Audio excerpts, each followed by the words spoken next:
Ingat po sa pagbili ng mga bagsak presyong sasakyan.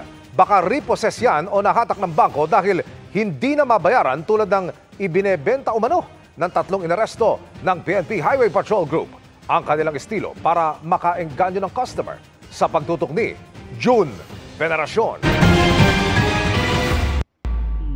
Ini-inspect pa yung engine.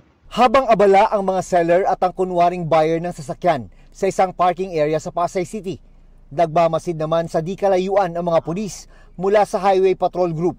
Magkano binibenta? Mura? 200 ako. Red flag pa rin kasi mura. Nang isara na ang kunwaring transaksyon, dito na nagkaarestuhan. Kuya, ba't ganun? Bakit kuya?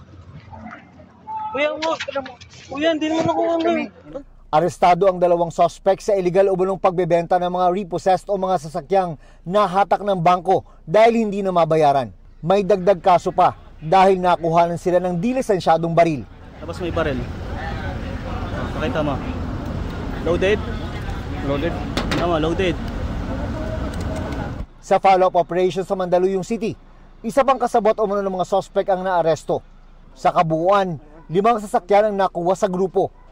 Sabi ng mga suspect, nasa buy and sell sila ng mga sasakyan at hindi nila alam na may problema ang mga nakuha nilang unit. Sabi sa amin, eto sanlato na remata na, pwede na ibenta. Yun ang sabi sa amin, sir. Sumama lang po ako, nag-finance lang po ako. Hindi naman itinanggi ng mga suspect na may nakuha sa kanilang baril. Hindi naman po siya gumagana, pang-intimidate lang namin if ever na may magbabanta sa amin.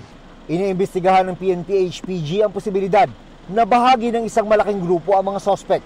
Isa raw sa mga modus ng grupo, sabi ng PNP Highway Patrol Group, ay yung bagsak presyo na bentahan. Alam niyo ba, itong sasakyan ito, year 2024 model, binebenta lang daw ng grupo sa halagang 150,000 pesos. Pero sa legal na bentahan, pwede pa itong umabot na mahigit 500,000 pesos. Sa mga online platform daw ibinebenta ng grupo ang kanilang mga sobrang murang sasakyan.